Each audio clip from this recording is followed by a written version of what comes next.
নমস্কার বন্ধুরা, নিখিল রিমার কমিটি ভিডিওতে তোমাদের সকলকে স্বাগত জানাই। আশা করি তোমরা সকলেই ভালো আছো। দেখো, দেশের বাড়িতে এসেছি, তোমরা অনেকেই জানো। আর সকাল সকাল ঘুম থেকে উঠে পড়েছি।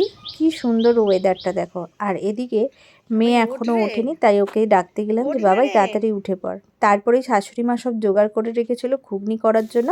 আমি ঘুগনিটা করতে চলে গেলাম। আর শাশুড়ি মা এসে বলল যে কত ফুল ফুটেছে দেখো, তার থেকে আমি ফুলগুলো তুলে নিয়ে এসে পুজোটা দিয়ে দিই। বলতেই মা পুজোটা দিল।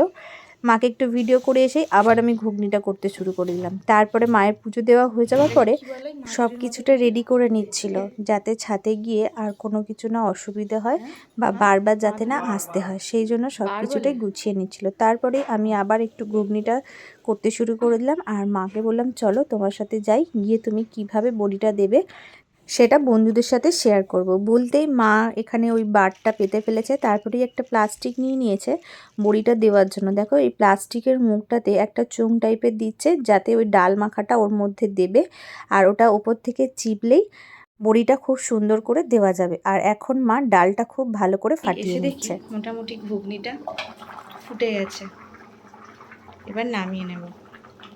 ঘুগনিটা হয়ে গেছে, আমি তাড়াতাড়ি করে নামিয়ে দিয়েই এসে বরঞ্চ বাসনগুলো মাজবো। ওপরে বড়ি দেওয়া স্টার্ট হয়ে গেছে। গিয়ে চলো দেখি কতটা দেওয়া হয়ে গেল। আর পাশের বাড়ির কাকিমাকে মা ডেকেছে বড়ি দেওয়ার জন্য। মা আর কাকিমার বড়ি দেওয়া দেখে আমার খুব বড়ি দিতে ইচ্ছা করছিল, কিন্তু কিছু করার নেই। আমি তো নিচে বসতে পারবো না, সেই জন্য আমি বড়িটা দিতেও পারবো না। তাই ইচ্ছা প্রকাশ করে কোনো লাভ নেই। আর এই যে দেখছো যে মা কাকিমা বড়ি দিচ্ছে, এই বড়িগুলো কিন্তু সারা বছর ধরে খাবে, তাই সেগুলো তো একদিনে দেওয়া তো সম্ভব না। তাই একদিন দুদিন ছাড়া ছাড়াই বড়ি দেওয়ার ব্যবস্থা করে। আর তারপরেই আমি কাকিমাকে ডেকে বললাম কাকিমা একটু হাই করে দাও। বলতেই কাকিমা তোমাদের সকলকে একটু হাই করে দিল। তারপরে আমি মাকে বললাম মা এই বড়ি দেওয়ার বার আমি একটা কিনে নেব, তুমি আমার বাড়িতে গিয়ে বড়ি দেবে। মা বললো না, তোমার বাড়িতে গিয়ে বড়ি দেওয়া সম্ভব না, কারণ তোমার বাড়িতে রোদের অভাব, আর রোদ না হলে বড়ি ভালোও হবে না। এটা একদম ঠিক কথাই বলেছে, কারণ আমার বাড়ির ছাদটা অ্যাডভেস্টার দিয়ে ঢাকা দেওয়া, সেই জন্য বড়ি দেওয়া হয়তো সত্যিই ভালো হবে না। তারপরে কাকিমা রাস্তা দিয়ে যাচ্ছিল, কাকিমাকে ডেকে কাকিমার সাথে একটু কথা বলে নিলাম। আর কালকে রাত্রিরে এসেছিল, সন্ধে হয়ে গেছে যখন এলাম। আরে ঘুগনি করছিলাম।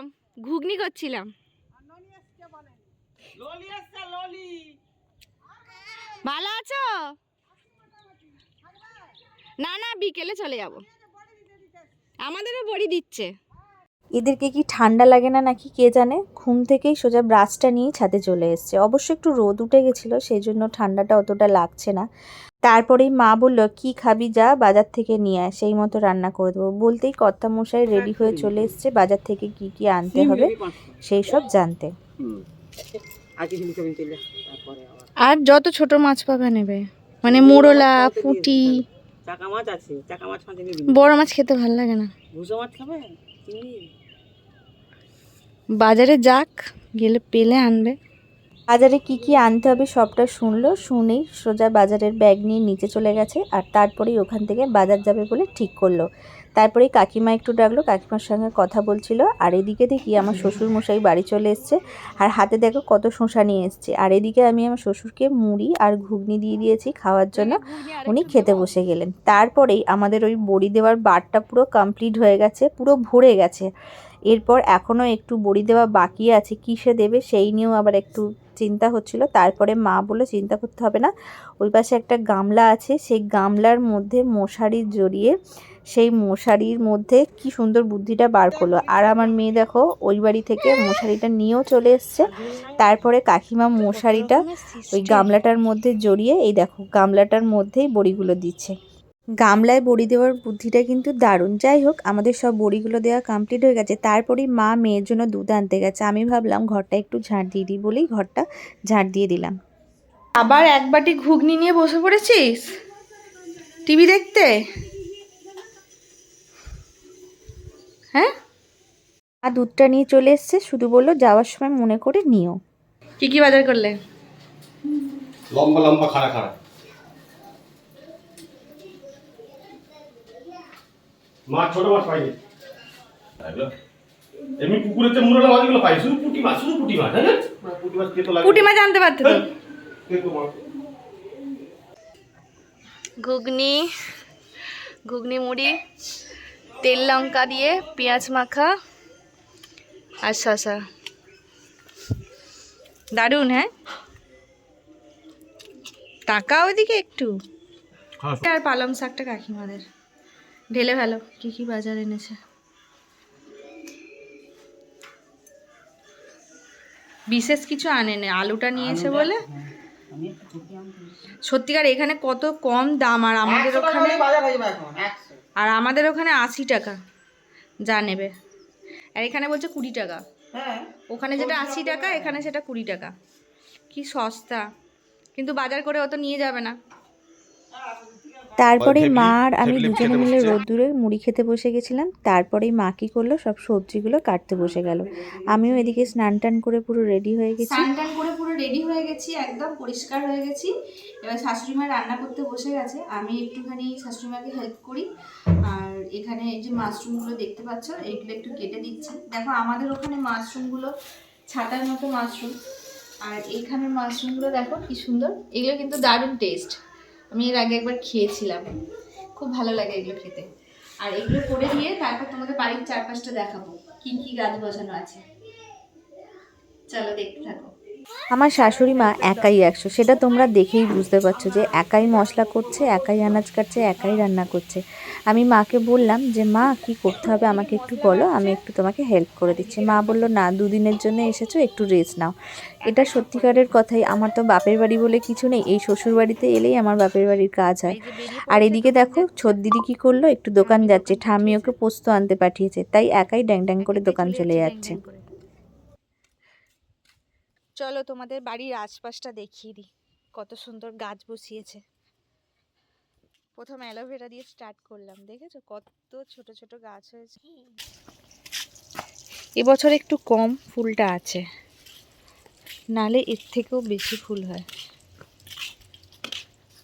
এই ওগুলো পালং শাক, পালং শাক এগুলো, এই যে এগুলো পালং শাক,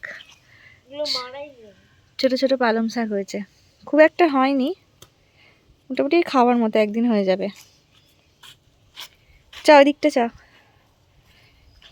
এই যে টমেটো গাছ বসিয়েছে, এবছর সব ছোট ছোট, মানে আমরা একটু আগে চলে এসেছি তো ওই জন্য সব ছোট ছোট, নালে আর একটু পরে এলে তখন মোটামুটি গাছগুলো হয়ে যায় বড়। এটা কুমড়ো গাছ, এগুলো সব টমেটো গাছ। কোনটা ওটা কি জানি, ওটা এমনি পাহাড়ি গাছ। কুমড়ো গাছ,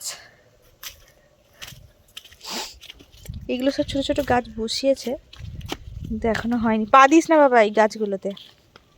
অনেক কুমড়ো গাছ বসিয়েছে, কুমড়োও হবে। গত বছর যখন এসেছিলাম তখন এই গাছগুলো সব বুড়ো হয়ে গিয়েছিল। দেখো ওলকপি হয়েছে, দেখতে পাচ্ছ কি সুন্দর ওলকপি হয়েছে। এটা বেগুন গাছ, এই তো এটা ওলকপি, এটা ওলকপি, এটা বাঁধাকপি,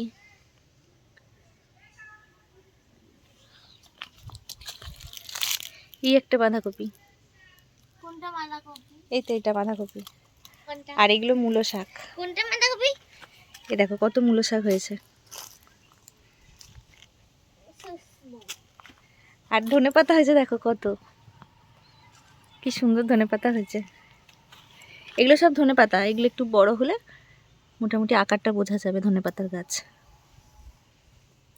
তার ফাঁকে ফাঁকে কুমড়ো গাছ আছে, দারুণ সুন্দর লাল নোটে, এই যে লাল নোটে। কি করছিস ওখানে দাঁড়িয়ে? এদিকে চলে আয়, ওটা একটা গাছ ছিল, ওই গাছটা কেটে দিয়েছে, চলে আয় এদিকে, চলে আয়। পেয়ারা গাছটা বেশ বড় হয়েছে, অনেক পেয়ারা হয়, খুব মিষ্টি পেয়ারাগুলো। কত গাঁদা গাছ বসিয়েছে।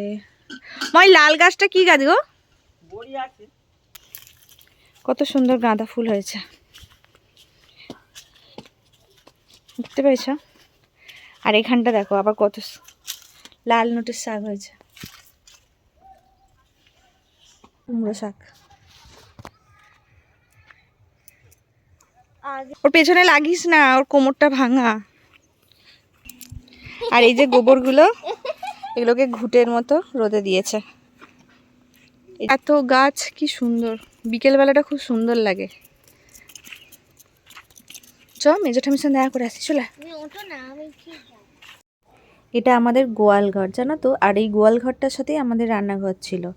এই সাইডটা যে দেখতে পাচ্ছ ভেঙে গেছে, এই সাইডটা ওই রান্নাঘরে যেসব বাসনপত্র রাখা হতো, ঠিক এই জায়গাটাতেই ওই বাসনপত্রগুলো থাকতো। আর তারপরে একটা দরজা ছিল, তারপরে এই জায়গাটায় আমরা সবাই মিলে খেতে বসতাম। আর এই পাশটায় আমাদের রান্না হতো। মনে হচ্ছে লঙ্কা গাছ, লঙ্কা গাছের চারা হয়েছে। দেখো কত সুন্দর গাঁদা ফুল ফুটেছে। গাঁদা ফুলটা শীতকালে প্রচুর ফোটে, এত সুন্দর ফুল ফুটেছে। বা আমাদেরও অনেক ফুল ফুটেছে, কিন্তু আমাদের কলকাতায় হলে কি হবে, ফুল না কিনলে পুজো দেওয়া হবে না। কিন্তু এখানে দেখো গাছে জবা ফুল, কত জবা ফুল ফুটে আছে। এগুলো সব মোটামুটি তোলার পরে এগুলো পড়ে আছে। চলো, এই বাড়িটায় এলে না এত মন খারাপ হয়ে যায়। আগে যখন সবাই একসঙ্গে থাকতাম কত মজা হতো, মানে যখন ঠাকুমা দাদুরা ছিল।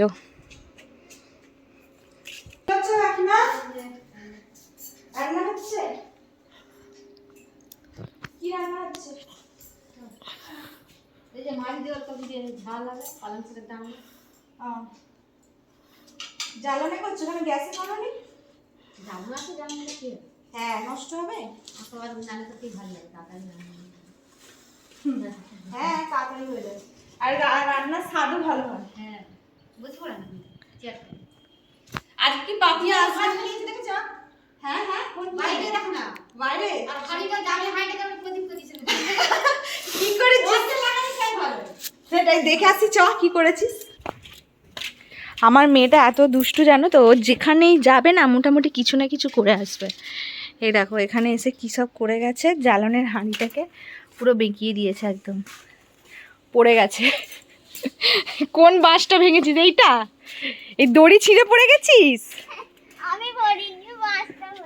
সেটাই, তুই দড়িটা ধরে টানছিলিস নিশ্চয়ই। চারপাশে কত তুলসী গাছ। আমাদের মাছ দিয়ে ডাঁটা দিয়ে ঝোল হচ্ছে, আবার মাশরুমও করছে। কুচু তো মাশরুম খাবে, ও মাছ খাবে না। ওই ছাতু যেটা, ও ওটাই খাবে।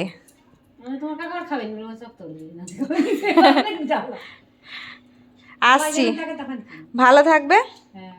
আবার পরে দেখি যদি নিখিল সময় পায় আসবে, যদি ছুটি পায় অফিস। চান টান করবি না নাকি?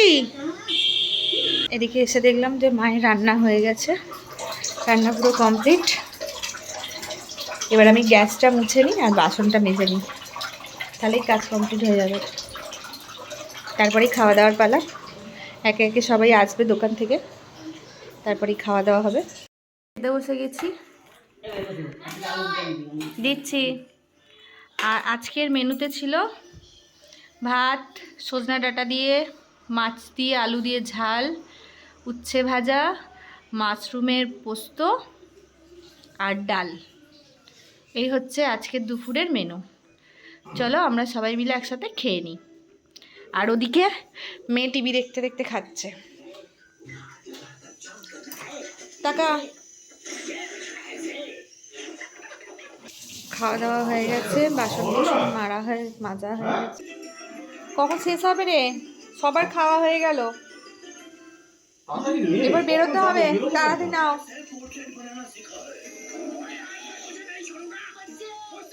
ডাটাগুলো খেয়ে নেবে।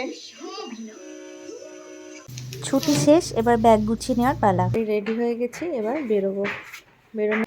এবার একে একে সবাই প্রণামগুলো সেরে নিচ্ছে। প্রথমে কর্তামশাই সেরে নিল, তারপরেই ছোট দিদিও প্রণামগুলো সেরে নিল। তো চলো, তারপরে এবার আমার পালা। তারপরেই আমরা বেরিয়ে পড়লাম। হেলমেটটা পরে নে। তারপরেই কর্তামশাই গাড়িটাকে বার করলো, আমরা যেহেতু বেরোবো এক্ষুনি। আর তারপরেই আমি চলে গেলাম কাকিমাকে প্রণাম করতে। কাকিমাকে বললাম প্রত্যেকবার তোমাদের যেতে বলে যাই, কিন্তু তাও তোমরা যাও না। ছোট দিদির জন্মদিনও তোমরা গেলে না। যাই হোক, তারপরেই মেয়ে এলো, এসে প্রণাম করলো। এবার আমাদের বাড়ি যাওয়ার পালা। কর্তামশাই দাঁড়িয়ে আছে গাড়ি নিয়ে, আর আমরা শাশুড়ি মাকে টাটা বলেই আমরা ওখান থেকে বেরিয়ে পড়লাম। বাড়ির উদ্দেশ্যে। এখন বাজে প্রায় 3:30 পৌনে 4টে। কত সুন্দর রোদ দেখো। আর তারপরে আমরা যখন বাড়ি যাব মোটামুটি সন্ধে হয়ে যাবে। আর তারপরে শ্বশুরমশাই দোকানে ছিল, ওখানে নেবে আবার একটু প্রণাম করে আমরা তারপরেই বেরিয়ে পড়েছি। দেখো কত সুন্দর, যেদিকটাই তাকাচ্ছি যেন পুরো সবুজ আর সবুজ, মানে চোখটাই যেন সবুজ হয়ে যাচ্ছে। তারপরেই আমরা ওখান থেকে বেরিয়ে পড়লাম সোজা বাড়ির উদ্দেশ্যে। দেখো আমরা বাড়িতেও পৌঁছে গেছি আর বাপি আমাদের জন্য রাস্তায় অপেক্ষা করছিল। তারপরেই আমরা বাড়িতে ঢুকলাম। আর ফেরার পথে যেহেতু আমরা হল্ট করিনি, সেই জন্য খুব জোরে খিদে পেয়ে গিয়েছিল। বাড়িতে ঢুকেই বাপিকে বললাম তাড়াতাড়ি শসা, পেঁয়াজ আর একটু কাঁচা লঙ্কা কাটো দেখি। বলতেই বাপি তাড়াতাড়ি করে ওগুলো কেটে ফেললো, আর তার সঙ্গে একটু আলু সেদ্ধ নিয়েছিলাম। আর বাপি বলল, হ্যাঁ রে সকালের একটু চিকেন আছে, কি করবি চিকেনটা? আমি বললাম ঠিক আছে, এখন বের করে রাখো ফ্রিজ থেকে, ও এখন বরফটা গলে তো খাই। তারপরেই আমরা শসা, পেঁয়াজ, চানাচুর আর আলু সেদ্ধ সব কিছু একসঙ্গে মাখিয়ে সবাই মিলে খেতে বসে গেলাম। তারপরেই সবাই মিলে খেতে খেতে কর্তামশাইকে বললাম, কি গো চিকেনটা কি হবে? বললো ঠিক আছে দেখছি। আমি বললাম তুমিই করবে কিন্তু, তুমি খুব ভালো করো। বলতেই ও খাওয়া দাওয়া সেরে চিকেনের জোগাড়টা করতে বসে গেল। আর আমি তখন কর্তামশাইকে বললাম, কি গো আমার কোনো হেল্প লাগবে না কি? বললো না লাগবে না। আমি বললাম ঠিক আছে তাহলে আমরা বেরোচ্ছি কিন্তু, বলে আমরা 3 জনে বেরিয়ে পড়লাম দিদির বাড়ির উদ্দেশ্যে। বড়দিদির হাতে যে প্যাকেটটা দেখছো, ওটা একটা গন্ধরাজ লেবুর গাছ, দেশ থেকে এনেছি দিদির বাড়িতে বসানোর জন্য। আর তারপরে গিয়ে দেখলাম ও বাবা গোপুরা সব একসঙ্গে বসে আছে 4 জনে মিলে। আর এদিকে দিদি তোপসে ফ্রাই করার জন্য একটা ব্যাটার রেডি করছিল। তারপরে ব্যাটারটা রেডি হয়ে যাওয়ার পর ভাজার জন্য তেল দিয়ে দিল। আর তেলটা গরম হয়ে যাওয়ার পরেই মাছগুলো একে একে ছাড়তে শুরু করে দিল। দেখতেই পাচ্ছ যে তোপসে ফ্রাইগুলো পুরো একদম রেডি হয়ে গেছে। আর এই যে তোলা হচ্ছে, এরপরেই গরম গরম পরিবেশন। আজ এই পর্যন্তই থাক। আজকের ভিডিওটা তোমাদের কেমন লাগলো অবশ্যই কমেন্টে জানিও, আর ভালো লাগলে একটা লাইক দিও। ফেসবুক থেকে ভিডিওটা দেখলে অবশ্যই পেজটা ফলো করে দিও, আর ইউটিউব থেকে দেখলে আমার পেজটা সাবস্ক্রাইব করে দিও। Tata, bye bye, good night.